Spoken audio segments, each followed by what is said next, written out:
ঘরের মধ্যে কোন কোন জিনিস থাকলে জিনেরা আকৃষ্ট হয় এবং ক্ষতি করার চেষ্টা করে, অত্যন্ত গুরুত্বপূর্ণ বিষয়। জিনরা আমাদের সাথেই থাকে এবং কারিন নামক জিন আমাদের সঙ্গেই বেঁধে দেওয়া আছে। প্রত্যেকের সঙ্গে এক একটা কারিন নামক জিন আছে, তবে ভালো সঙ্গী হিসাবে না। সে সব সময় আমাদেরকে ওয়াসওয়াসা দেয়, গুনাহের কাজ করার ব্যাপারে সে আমাদেরকে প্রলুব্ধ করে। এবার আসুন, ঘরের মধ্যে কোন কোন জায়গায় কোন কোন বিষয়ের কারণে জিন আসে। যেমন ধরুন, আমাদের ঘরের মধ্যে আমরা অনেক সময় জুনজুনি রাখি এবং পর্দাগুলোর ভিতরে এখন স্টাইলিস্ট যে পর্দাগুলো রয়েছে, ওই পর্দাগুলোর ভিতরে আপনি দেখবেন যে জুনজুনি বাজতে থাকে। এগুলো আমরা এখন প্রত্যেকের ঘরে এখন ফ্যাশনেবল এই পর্দাগুলো ব্যবহার করি এবং সেখানে জুনজুনি বাজতে থাকে। নবী সাল্লাল্লাহু আলাইহি সাল্লাম আমাদেরকে সতর্ক করেছেন, লা তাদখুলুল মালাইকা বাইতুন ফিহি জুলজুল।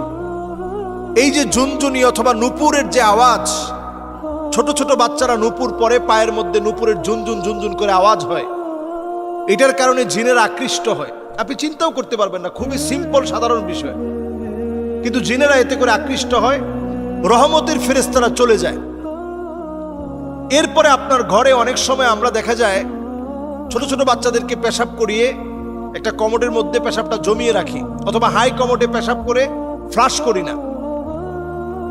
এই কারণে জিন আপনার প্রতি আকৃষ্ট হয়, ক্ষতি করার চেষ্টা করে। বাউলুন মুনকাতি। হাদিসের মধ্যে বলা হয়েছে যে কোথাও যদি পেশাব জমিয়ে রাখা হয় তাহলে ওই জায়গা জিনের কাছে পছন্দের জায়গা হয়। তাহলে এই জায়গায় পরিষ্কার পরিচ্ছন্নতাকে নিশ্চিত করা। এরপর নবী সাল্লাল্লাহু আলাইহি সাল্লাম আমাদেরকে হাদিসের মধ্যে জানিয়েছেন, জিলদু নামির, বিভিন্ন প্রাণীর চামড়াকে আমরা, মৃত প্রাণীর চামড়াকে আমরা ঝুলিয়ে রাখি। বিদেশ গেলে দেখবেন অনেকেই হায়নার চামড়া নিয়ে আসে। এটা আপনি খুব স্বাভাবিকভাবে নিচ্ছেন অথবা মনে করছেন এই হায়নার চামড়া দিয়ে কালো জাদু করা হয়, অথচ এই চামড়া, বাঘের চামড়া, হরিণের চামড়া, বিভিন্ন চামড়া আমরা ক্যালিগ্রাফি হিসেবে অথবা একটা ওয়ালমেট হিসেবে আমরা আমাদের ঘরের মধ্যে সাজিয়ে রাখি। নবীজি সাল্লাল্লাহু আলাইহি ওয়াসাল্লাম সতর্ক করে গেছেন, এটা জিন ঘরের ভিতরে আকৃষ্ট হওয়ার একটা কারণ। নবী আলাইহিস সালাতু ওয়াস সালাম এরপর আমাদেরকে সজাগ সচেতন করলেন, জিন ঘরের ভিতরে আকৃষ্ট হওয়ার আরেকটা কারণ কাতিউ রাহিম। আত্মীয়তার সম্পর্ক যে ঘরের মধ্যে থাকে না, সন্তান হয়ে মাকে দেখতে পারে না, সন্তান হয়ে বাপকে দেখতে পারে না, সন্তান হয়ে আত্মীয় স্বজনের খবর তো নেয় না, নিজের ভাইয়ের খবর নেয় না, এইরকম ব্যক্তিদের ঘরে দুষ্ট জিনেরা আসে। রহমতের ফেরেশতারা এমন ঘরে থাকে না, দুষ্ট জিনেরা এই ঘরের ভিতরে আসে। এরপর নবী সাল্লাল্লাহু আলাইহি সাল্লামের হাদিস থেকে বোঝা যায় যে ঘরের ভিতরে পুতুল থাকে, তাসাউর, বিভিন্ন রকম মূর্তি থাকে, বিভিন্ন রকমের ছবি থাকে। এই ঘরগুলোর ভিতরে রহমতের ফেরেশতারা আসে না। এরপর হাদিস থেকে বোঝা যায় নবীজি সাল্লাল্লাহু আলাইহি সাল্লাম আমাদেরকে জানিয়ে গিয়েছেন, যেই ঘরের ভিতরে কোরআন তেলাওয়াত থাকে না, ওই ঘরের ভিতরে রহমত থাকে না। ওই ঘরটা একটা নির্জন বাড়ির মতো পড়ে থাকে, যে ঘরটার মধ্যে কোরআনুল কারীমের তেলাওয়াত হয় না। এজন্য ঘরের ভিতরে কোরআনুল কারীমের তেলাওয়াতকে ইনশিওর করা। প্রয়োজনে আপনি মোবাইল থেকে কোরআনুল কারীমের তেলাওয়াতকে ছেড়ে রাখুন, প্লাগ ইন কোরআন, সার্বক্ষণিক কোরআন তেলাওয়াত চলতে থাকে। এই ধরনের ডিভাইসগুলো এখন পাওয়া যায়। আপনি কোরআনুল কারীমের তেলাওয়াত আপনি ছেড়ে রাখেন, লাউডলি ছেড়ে রাখেন এবং শোনার চেষ্টা করেন। কোরআনুল কারীম তেলাওয়াত যখন বাজবে তখন অন্যমনস্ক না থেকে শোনার চেষ্টা করেন। সন্তানদেরকে অভ্যস্ত করেন। বাসার ভিতরে যখন খুব লাউডলি মিউজিক বাজানো হয়, এটা জিনদের আখড়ায় পরিণত হয়।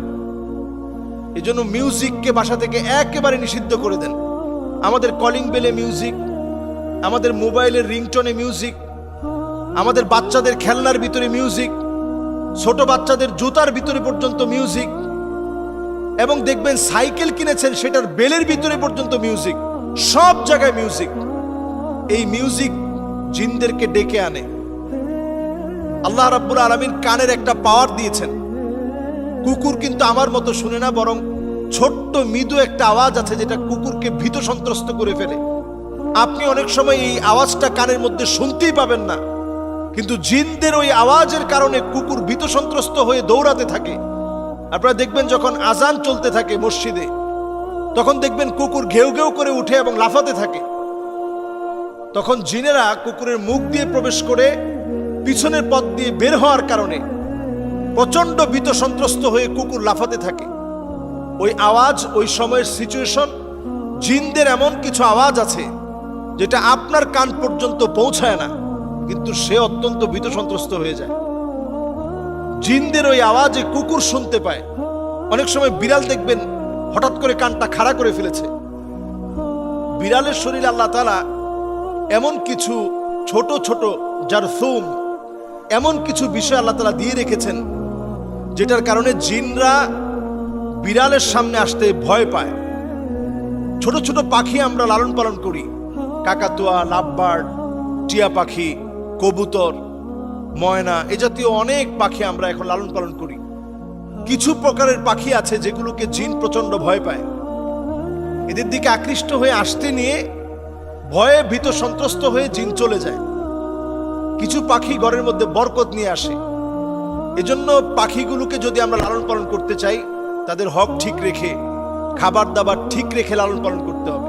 ঘরগুলোকে প্রতিনিয়ত কোরআনুল কারীমের তেলাওয়াত ছেড়ে দিয়ে বরকতে পূর্ণ করতে হবে। কুকুর থাকলে ঘর থেকে বের করে দিতে হবে। যদি ঘরের ভিতরে বড় বড় পুতুল থাকে, এগুলোকে সরিয়ে ফেলতে হবে। আত্মীয়তার সম্পর্ক না থাকলে বৃদ্ধি করা লাগবে। যত রকমের মিউজিক, ঝুনঝুনি সহ যা আছে এগুলো ঘর থেকে সরাতে হবে। আল্লাহ রাব্বুল আলামিন আমাদেরকে বোঝার তৌফিক দান করুক।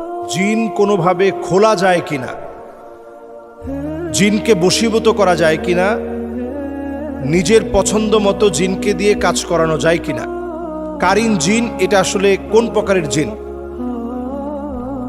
অত্যন্ত গুরুত্বপূর্ণ বিষয় এটি। এবং আমাদের প্রত্যেকেরই জানা উচিত যে আমাদের প্রত্যেকের সঙ্গে যে জিন রয়েছে তার নাম হচ্ছে কারিন জিন। প্রত্যেকের সঙ্গে যে জিন রয়েছে কারিনাতুল মুজমিন বা কারিন জিন আমাদের প্রত্যেকের সঙ্গে রয়েছে। যে জিনের কাজ হচ্ছে আপনাকে ওয়াসওয়াসা দেওয়া। আমাদের দেশে কিছু মানুষ মনে করে কারিন নামক জিনকে খোলা যায়, বশীভূত করা যায় এবং তাকে দিয়ে নানা ধরনের কাজ করানো যায়। এটি একটি ভুল বিষয় এবং অপব্যাখ্যা ছাড়া কিছু না। কিছু কিছু জিন কখনো কখনো আপনার প্রতি আকৃষ্ট হতে পারে আপনার ভালো আমলের দ্বারা, আবার আপনার ক্ষতি করতে পারে আপনার খারাপ বদ আমলের কারণে। সে আকৃষ্ট হয়ে আপনার ক্ষতি সাধন করতে পারে। দুষ্ট দুরাচারী যে জিনগুলো রয়েছে আপনার ক্ষতি তখন সাধন করবে যখন তার মনোপুত না হয়। আবার আপনি ইবাদত বন্দেগী করছেন, কখনো কখনো ওয়াসওয়াসা দেওয়ার জন্য দুষ্ট দুরাচারী জিনেরা আপনার ক্ষতি করার চেষ্টা করবে। প্রতিনিয়ত আপনাকে ওয়াসওয়াসার মধ্যে ফেলে দেওয়ার জন্য কারিন নামক জিন রয়েছে, সে প্রতিনিয়ত আপনাকে ওয়াসওয়াসার মধ্যে ফেলবে। তাহলে কারিন জিন এটাকে বশীভূত করার কোনো সিস্টেম পদ্ধতি নেই। কেউ যদি মনে করে যে কোনো খারাপ কাজ করে, ম্যাজিকের মাধ্যমে অথবা ব্ল্যাক ম্যাজিক করে, বিভিন্ন গুনাহের কাজ করে আমি কারিন জিনকে আমার বশীভূত করব, এটা যদি কেউ করতে চায় এই কাজটা শিরক হবে, মারাত্মক ধরনের শিরক হবে। এই কারিন জিনকে মানুষ বশীভূত করতে চায় এই জন্যে যে এই জিনকে দিয়ে আমি আমার কার্য সাধ্য করব, বিভিন্ন কাজকর্ম করিয়ে নিব। এই কাজকর্ম করানোর লক্ষ্যে অনেক সময় জিনকে আমরা বশীভূত করি।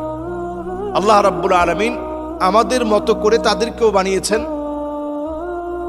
আল্লাহ রাব্বুল আলামিন আমাদের মতো করে তাদেরকেও আল্লাহ তাআলা ইবাদতকে বাধ্যতামূলক করেছেন।